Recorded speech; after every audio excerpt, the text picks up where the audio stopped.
రుద్ర మీడియాకు స్వాగతం. మళ్ళీ నోరు జారాడు. సమస్యపై స్పందించి విపక్ష నేతలపైన వారి వైఫల్యాల మీద విమర్శలు చేయాల్సిన రాజకీయ కనీస పరిజ్ఞానం, విచక్షణ కోల్పోయి వ్యక్తిగత దూషణలతో ఆయన విరుచుకుపడుతున్నారు. ఆయన చేసే వ్యక్తిగత దూషణలు వివాదాస్పదంగా మారుతున్నాయి. సెన్సేషనల్ కామెంట్లతో ఆయన షైన్ కావాలనుకుంటున్నాడో లేదా ఆయన ఉండే డిప్రెషన్ పరిస్థితుల్లో అలా పనికిస్తున్నదో తెలియదు. కానీ ఆయన చేసే విమర్శలు, వ్యాఖ్యలు జిల్లా వ్యాప్తంగా పొలిటికల్ లేదా ప్రజలు, బీఆర్ఎస్ కార్యకర్తల్లో హాట్ టాపిక్గా మారాయి. తర్వాత రాజకీయాల్లో చురుకుగా పాల్గొంటున్న నాగర్ కర్నూలు మాజీ ఎమ్మెల్యే మర్రి జనార్దన్ రెడ్డి ఓటమి తర్వాత గుణపాఠం నేర్చుకున్న దాఖలాలు కనిపించడం లేదా? దశాబ్ద కాలంగా ఎమ్మెల్యేగా పనిచేసిన ఆయన తన పదవీ కాలంలో అహంభావంతో వ్యవహరించి నష్టపోయిన విషయాన్ని విస్మరిస్తున్నారా? కారణాలు ఎన్ని ఉన్నా ప్రధానంగా నోటి దురిసే ఇటీవలి ఎన్నికల్లో ఆయన ఓటమి కారణం విషయం గుర్తించడం లేదా అన్న ప్రశ్నలు ఇప్పుడు నాగర్ కర్నూలు నియోజకవర్గంతో పాటు బీఆర్ఎస్ కార్యకర్తల్లో సైతం కనిపిస్తుంది. 2024 ఎన్నికల తర్వాత స్తబ్దతగా ఉంటూ మాజీ ఎమ్మెల్యే మర్రి జనార్దన్ రెడ్డి అంతర్గతంగా ప్రయత్నించిన రాజకీయ వ్యూహాలు ఏవి ఫలించకపోవడంతో తప్పని పరిస్థితుల్లో ఉన్న చోటే ఉండిపోవాల్సి వచ్చింది. అయితే కొంతకాలంగా రాజకీయంగా చురుగ్గా పాల్గొంటున్న మర్రి మాట తీరు వివాదాస్పదంగా మారుతుంది. సెన్సేషనల్ కామెంట్లతో షైన్ కావాలనుకుంటున్నా లేదా అది ఆయన వ్యూహం ఏందో తెలియదు. కానీ ఆయన మాట్లాడే మాటలు బెడిసి కొడుతున్నాయని సొంత పార్టీ నేతలే చెప్తున్నారు.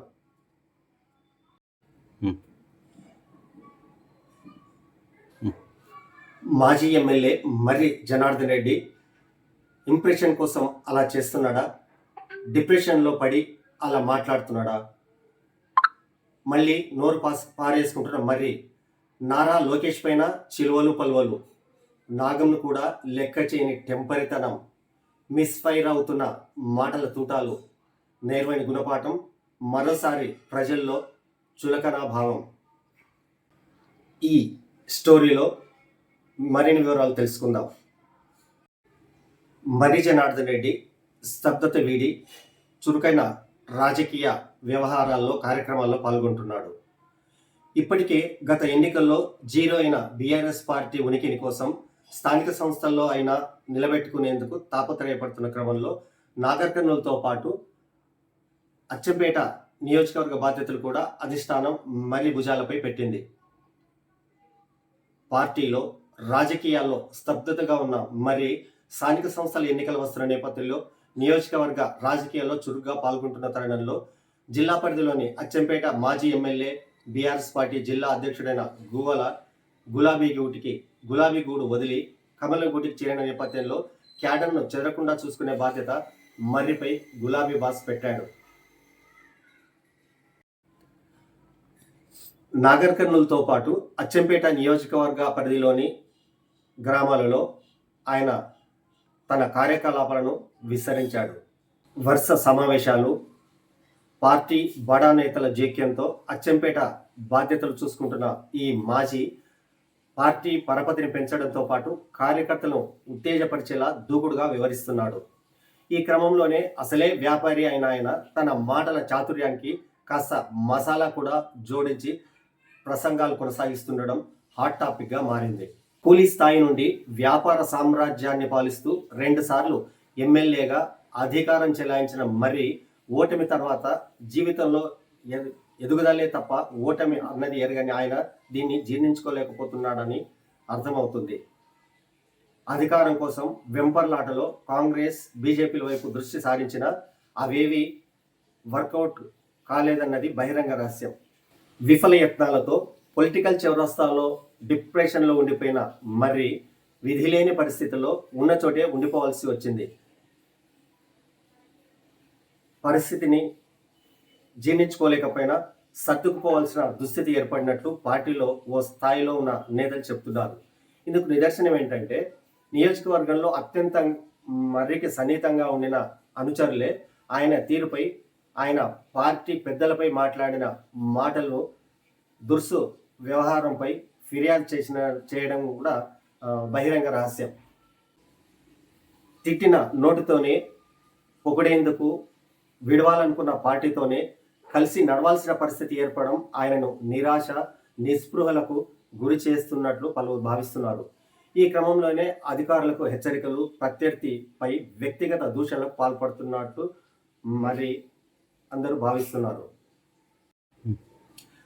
అచ్చంపేట నియోజకవర్గంలో కార్యకర్తల సమావేశంలో నిర్వహించిన కార్యక్రమాల్లో పోలీసులను టార్గెట్ చేస్తూ రెడ్ బుక్ వ్యాఖ్యలు చేయడం, ఆ పోలీసులకు కనీసం రేవంత్ రెడ్డికి బానిసలు అయిపోయారు, తొత్తులు అయిపోయారు. ఎన్ని రోజులుంటే నేను పోలీసు సోదరులకు నేను రియల్గా ఈరోజు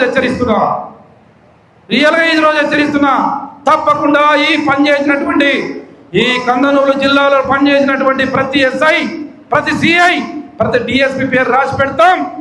ఎక్కడ పోయినా మీరు భూమి మీద ఉన్నా పైన ఉన్నా ఎక్కడ పోయినా వదిలిపెట్టే ప్రసక్తి లేదు మిమ్మల్ని.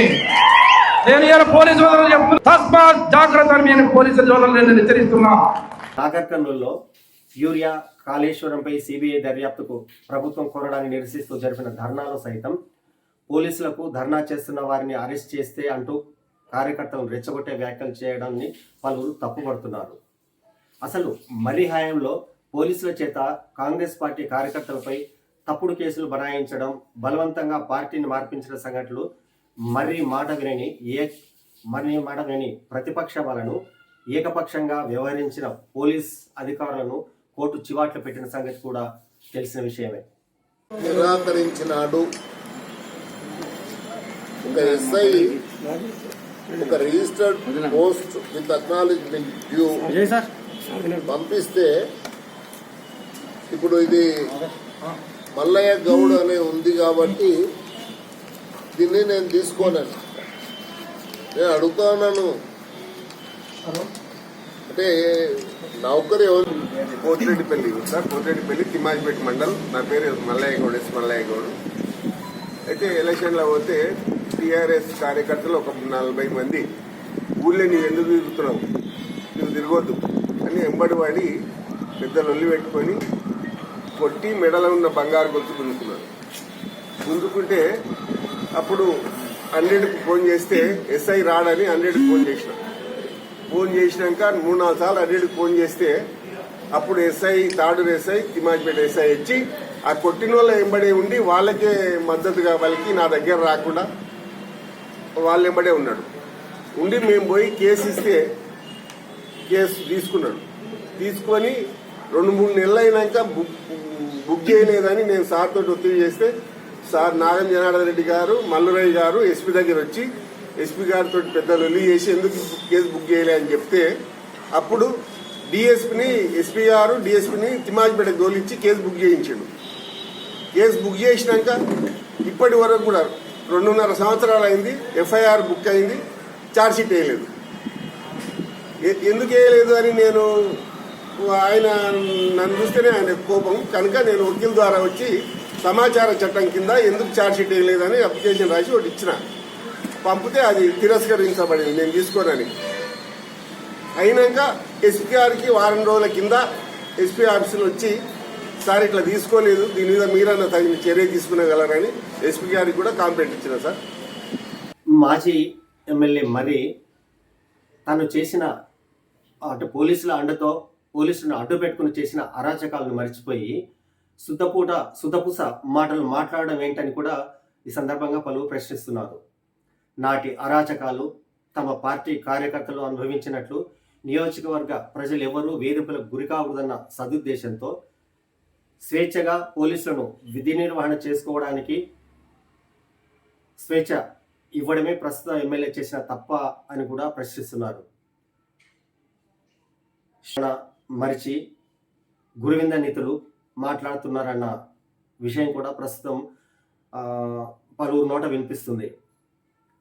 మంగళవారం నాగర్ కర్నూలులో టీఆర్ఎస్ పార్టీ ఆధ్వర్యంలో నిర్వహించిన నిరసన ర్యాలీ ధర్నా సందర్భంగా మాజీ ఎమ్మెల్యే మరి రాజకీయ ప్రత్యర్థులైన స్థానిక MLA doctor Rajesh Reddy, MLC Damodar రెడ్డిలపై సంస్కారహీనంగా మాట్లాడిన మాటలను పలువురు పార్టీ కార్యకర్తలు సైతం వ్యతిరేకిస్తున్నారు. అసలు నాగర్ కర్నూలుకు ఎమ్మెల్యే ఉన్నారా అంటూ ప్రశ్నించడం కన్నా అవివేకం మరి ఏది లేదన్న విషయం స్పష్టమవుతున్నది. ఎందుకంటే దశాబ్ద కాలంగా సిట్టింగ్ ఎమ్మెల్యేగా ఉండి తొలిసారి బరిలో నిలిచిన రాజేష్ రెడ్డి చేతిలో ఓటమి పాలైన విషయం ఏడాదిన్నర కాలంలో మర్చిపోతాయి ఎలా అని కూడా పలువురు ఈ సందర్భంగా ప్రశ్నిస్తున్నారు. ఇక నాగర్ కర్నూలులో ఓ పప్పు, ఆంధ్రప్రదేశ్లో మరో పప్పు అంటూ నాగర్ కర్నూలు ఎమ్మెల్యే రాజేష్ రెడ్డిని ఆంధ్రప్రదేశ్లో నారా లోకేష్ను ఉద్దేశించి తండ్రి చాటు బిడ్డలంటూ మాట్లాడడం సంస్కారహీనమైన మాటలుగా ఆయన ఎగతాళి సరైంది కాదని కూడా పలువురు అభిప్రాయపడుతున్నారు. సాటు కూర్చున్నాడు, తండ్రి సాటు కూర్చున్నాడు, ఏమన్నంటే ఏమంటాడు, పాప దగ్గర పాప దగ్గర పాప దగ్గర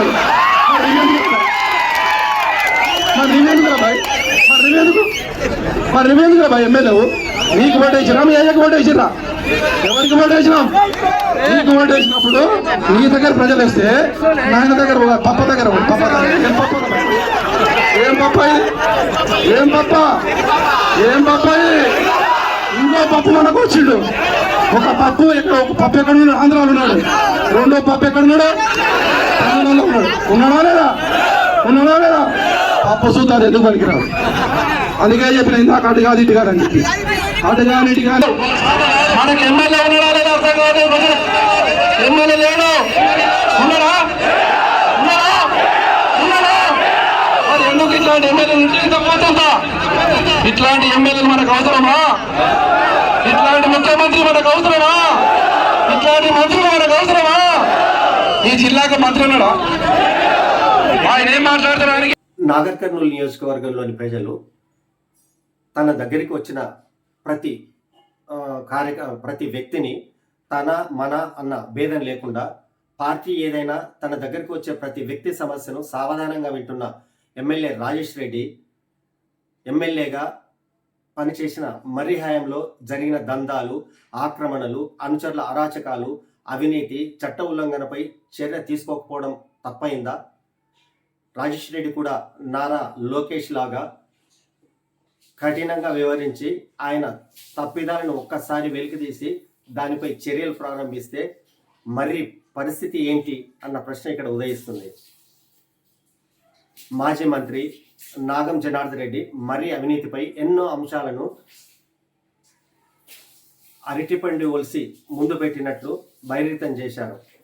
ఆ అంశాలపై విచారణ జరిపించి చర్యలు చేపట్టకపోవడం వల్లే ఈ విధంగా ఎమ్మెల్యే పట్ల మరీ చులకనగా మాట్లాడుతున్నాడా అన్న భావన కూడా పలువురు వ్యక్తం చేస్తున్నారు.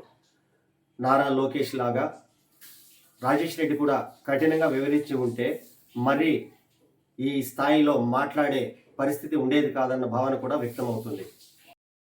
మాజీ ఎమ్మెల్యే మర్రి జనార్దన్ రెడ్డి తాను ఎమ్మెల్యేగా ఉన్నప్పుడు ఎలక్షన్ల సమయంలో ఆ తర్వాత కూడా ఆ మాట తీరు ఒక పద్ధతిగా లేకపోవడం బీఆర్ఎస్ కార్యకర్తలు కూడా అసహనాన్ని రేకెత్తిస్తుంది. మాజీ మంత్రి నాగర్ కర్నూలులో సీనియర్ రాజకీయవేత్త, రాష్ట్రంలోనే గుర్తింపు పొందిన నాగం జనార్దన్ రెడ్డిని సైతం ఆయన దుర్భాషలాడడం నాగర్ కర్నూలు ప్రజలు ఇప్పటివరకు మర్చిపోవడం లేదు. కానీ ఆయన విషయాన్ని చిమ్మిండు. 75 ఏళ్ళు వచ్చినాయి, నడవనికి శాత కావట్లేదు. అయినా కానీ ఇంకొకరిని కలుపుకొని ఎవరి నాగర్ కర్నూలు మేమే ఉండాలి, పిల్లలు మనకి రాదన్నా ఏజ్ వచ్చింది, మనవలతో ఆడుకోవాలి, మనవరాలతో ఆడుకోవాలి. ఇవి రాలా చేసిన మంచి చేసిన సాలిగా ఇక మంచిగా పిల్లలు వచ్చారు, మనవలు వచ్చారు, కోడళ్ళు వచ్చారు, వాళ్ళతో ఆడుకోవాల్సింది పోయి ఇంకా సరిపోతే నాగర్ కర్నూలు ముగ్గురు, నలుగురు, 5 మంది, 10 మంది, 15 మంది ఏం చేస్తారా? మీరు వయసులో ఉన్నప్పుడే చేయలేదు. 90 ఏళ్ళు పెళ్లి చేస్తే మన అవుతారా? ఎవరు గట్ల మరి నాకు పెళ్లి చేసేది అనుకో,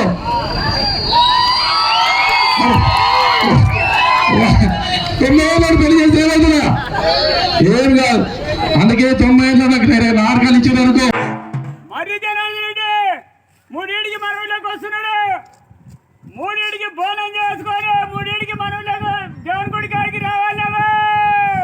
బోనానికి 300 బతుకమ్మని చేస్తే 200 రూపాయలు. ఎవరైనా కాయసుండి పొట్టే దుంకుతే ఒక ఫుల్ బీరు. గత ఎన్నికల్లో నాగర్ కర్నూలు నియోజకవర్గం తెలకపల్లి మండలంలోని ఒక గ్రామంలో ఆయన కాంగ్రెస్ పార్టీ నాయకులు కార్యకర్తలపై చేసిన వ్యాఖ్యలు తీవ్ర దుమారం రేపాయి. నేను తలుచుకుంటే కాంగ్రెస్ వాడు నా క్యాడర్ చెప్తే ఒక్క నా కొడుకు ఇక్కడ తిరిగాడు, ఒక్క నా కొడుకు ఇక్కడ తిరిగాడు, ఒక్క నా కొడుకు ఇక్కడ తిరగలేడు. దమ్ము ఉంటే ధైర్యం ఉంటే రేపు నుంచి కాంగ్రెస్ తిరగరు, ఒక్కొక్కరిని కాచి పాడబెడతా. నా సంగతి లేదు, మన నన్ను గెలుకుతున్నారు. నేను చెప్పేది ఆయన కొంగు సాటు కూర్చున్నాడు, తండ్రి సాటు కూర్చున్నాడు. ఏమన్నంటే ఏమంటాడు, ఆ పదగరం ఆ పదగరం ఆ పదగరం. మరి నువ్వెందుకురా బాయ్, మరి నువ్వెందుకురా బాయ్ ఎమ్మెల్యే? నీకు ఓటు వేసినా, మీ అయ్యకు ఓటు వేసినా, ఎవరికి ఓటు వేసినాం? ఎమ్మెల్యే రాజేష్ రెడ్డిని తండ్రి చాటు బిడ్డగా అభివర్ణించిన మర్రి తాను రాజకీయ అరంగేట్రం చేసిన తెలుగుదేశం పార్టీ నుండి ఓటమి వరకు తన పక్కన ఉంచుకున్నది ఎవరిని? ఎమ్మెల్యే రాజేష్ రెడ్డిని తండ్రి చాటు బిడ్డగా అభివర్ణించిన మర్రి తాను రాజకీయ అరంగేట్రం చేసిన తెలుగుదేశం పార్టీ నుండి ఓటమి వరకు 1.5 దశాబ్దం వరకు తన పక్కన షాడోను ఏర్పాటు చేసుకొని రాజకీయం చేయలేదా అని ప్రశ్నిస్తున్నారు పలువురు. మాజీ ఎమ్మెల్యే మర్రి జనార్దన్ రెడ్డి తన మాట తీరు, ఈ గురివింద నీతులు చెప్పి ప్రజల్లో ఇంకా అపహాస్యం పాలు కాకూడదని, అలా చేస్తే భవిష్యత్తులో మరిన్ని అవమానాలు ఎదుర్కోవాల్సి వస్తుందని కూడా పలువురు అభిప్రాయపడుతున్నారు.